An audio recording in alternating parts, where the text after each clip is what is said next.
Hey everyone, I'm working to hit 1,000 subscribers, and I need your help to get there. If you enjoy this content, please hit that subscribe button. Look, the Blue Jays situation with Cody Bellinger is absolutely wild right now, and nobody's talking about the real angle here. This isn't just about adding another bat. This is about completely destroying the Yankees' offseason while upgrading your roster at the same time. Let me explain why this could be the smartest move Toronto makes all winter. So John Heyman drops this bomb late last night saying the Jays are right in the thick of the Bellinger sweepstakes alongside the Mets and Giants. But here's where it gets interesting. Toronto just offered Kyle Tucker $350 million over 10 years. Tucker obviously chose the Dodgers instead. That money's sitting there.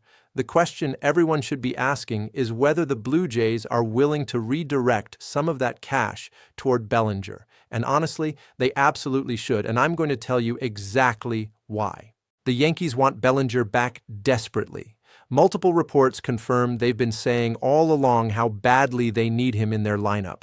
But according to Brian Madden, a Yankees insider, New York is prepared to walk away if Bellinger doesn't accept their offer. Their offer is reportedly around 5 years, somewhere in the $155 million range. Bellinger wants 6 or 7 years, probably looking for something closer to $200 million total. That gap might seem small, but it's everything in these negotiations. Now here's where Toronto needs to be smart. Yes, Bellinger's stats since 2021 show a 105 WRC+, which is just above league average. Last year with the Yankees, he put up a 909 OPS with a 152 WRC+ at Yankee Stadium. Away from that short porch in right field, he was below league average as a hitter. People see those numbers and immediately say he's not worth $30 million annually. I get that argument, I really do. But you're missing the bigger picture here. This isn't just about what Bellinger brings to your lineup, although we'll get to that in a second. This is about positional warfare in the American League East. The Yankees lose Bellinger, and suddenly their outfield depth takes a massive hit. Aaron Judge is obviously locked in center, but beyond that, they're scrambling. You take Bellinger off the board, you weaken a division rival while strengthening your own roster. That's addition by subtraction for your competition. And let's be real about what Bellinger actually provides when you get him. Yeah, his floor can be concerningly low if he reverts to his late Dodgers years. But his ceiling? The guy had an MVP season. With the Cubs in 2023, he posted an .814 OPS. That's legitimately elite production. Even last year at 8-1, that's a really solid contributor. The defensive metrics consistently show he's one of the best outfielders in baseball. Gold Glove caliber defense in either corner or center field. That versatility alone has massive value. Keegan Matheson wrote recently that the Blue Jays are competing for a World Series right now, not 3 years from now. They've had an excellent offseason already. They replaced Justin Turner with Roki Sasaki. They're banking on a bounce back from Anthony Santander, which seems reasonable given his track record. But to truly raise their lineup ceiling and provide insurance, they need to keep pushing. Bellinger does exactly that. Look at Toronto's projected opening day lineup right now. You've got Santander in left, Barger in center, Springer in right, with Okamoto at third and Clement at second. That's solid, don't get me wrong. But where's the true impact left-handed bat beyond Guerrero? Where's the proven playoff performer who's been there before? Bellinger checks both those boxes. You slot him into left field, you can move pieces around depending on matchups, and suddenly you've got one of the deepest lineups in the American League. People keep saying Toronto doesn't have the outfielders they need. Dalton Varsho might be gone after this season.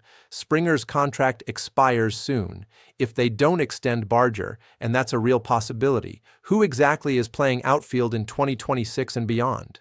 Bellinger gives you that cornerstone piece for the next several years, even if he's 30 years old. Yes, the back end of a 6-year deal could get ugly.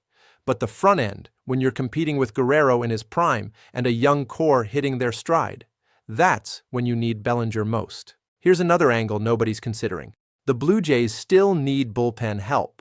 They need another reliable arm to close out games in high-leverage situations. If you sign Bellinger, you've got outfield depth that makes Nathan Lucas expendable in trade talks.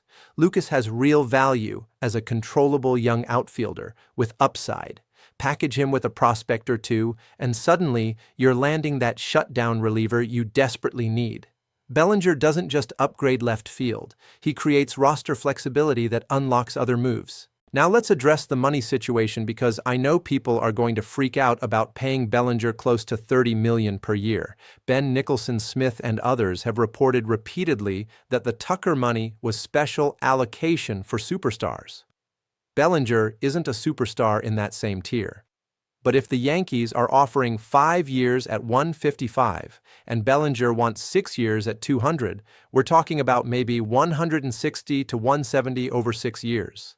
Is that an overpay based on recent production? Probably by about $10 to $15 million total.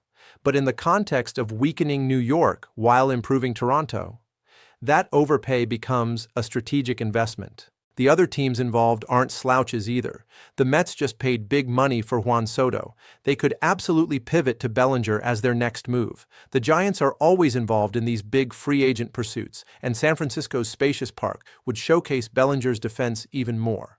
Toronto needs to be aggressive here. This isn't the time to nickel and dime over the 6th year or an extra $5 million annually. And can we talk about the playoff implications? The Blue Jays play the Yankees a ton, especially if both teams make the postseason like everyone expects. Having Bellinger in your uniform instead of theirs could literally be the difference in a division series. He knows Yankee Stadium better than almost anyone after last season. He's comfortable in high-pressure AL East games. That experience and familiarity is worth real money when you're trying to win in October. I've talked myself into this completely. The Blue Jays should absolutely poach Bellinger from the Yankees. Is he a perfect player? No. Are there legitimate concerns about his consistency at the plate? Absolutely. But baseball isn't played on spreadsheets. This is about building a roster that can win 95 games and make noise in October. Bellinger helps you do that while simultaneously making your biggest division rival worse. That's a win-win that doesn't come around often. The Blue Jays have shown they're willing to spend this offseason. They went after Tucker hard. They've been connected to multiple high-profile arms. This is a franchise that's serious about winning right now, not rebuilding for some distant future. Bellinger fits that timeline perfectly. His best years align with Guerrero's prime, with Bichette's arbitration years, with this core's championship window. So here's what I think happens. The Yankees stand firm at 5 years, maybe budge to 5 years, with a higher annual value. Bellinger decides he wants the security of that 6th year. The Blue Jays swoop in, offer 6 years at $175 million, and suddenly Cody Bellinger is wearing blue and white next season. The Yankees scramble to find outfield help. Toronto upgrades left field, maintains elite defense, and adds a proven veteran presence. Nathan Lucas gets flipped for bullpen help, and suddenly the Blue Jays are the favorites in the AL East. I know some of you think I'm crazy. The comments are going to be split on this one. But when you factor in everything, the defensive value, the positional flexibility, the strategic advantage of taking him from New York, the playoff experience, this move makes too much sense not to happen. The Blue Jays need to be aggressive, and Bellinger is the perfect target. Make it happen, Toronto.